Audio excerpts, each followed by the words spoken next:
সাম্রাজ্যবাদী ও ইহুদিবাদী শক্তি একত্র হয়ে তারা ফিলিস্তিনকে একটি উন্মুক্ত কারাগারে তৈরি করেছে। সেখানে নারী, শিশু, বৃদ্ধদের নির্বিচারে তারা হত্যা করছে। সম্মানিত উপস্থিতি, আমাদের মাঝে পর্যায়ে কথা।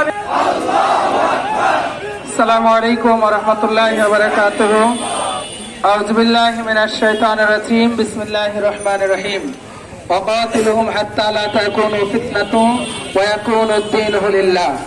আল্লাহ তাআলার বাণী হচ্ছে, যতক্ষণ পর্যন্ত ফিতনা থাকবে, যতক্ষণ পর্যন্ত পৃথিবীতে সন্ত্রাস থাকবে, যতক্ষণ সিয়াম পালন করার জন্য ইফতারি এবং সেহরির আয়োজনগুলো লক্ষ্য করছিলাম, ধোঁকা দিয়ে মুসলমানদেরকে এক জায়গাতে করে গত 3 দিন আগে আকাশ থেকে বোমা ফেলে 400 জনের অধিক শিশু, নারী এবং ভাইদেরকে শহীদ করেছে। আমরা বলে দিতে চাই, ফিলিস্তিনের একজন শিশু বোনের চাইতে নেতানিয়াহু এবং আমেরিকার প্রেসিডেন্টের সম্মান বেশি নয়।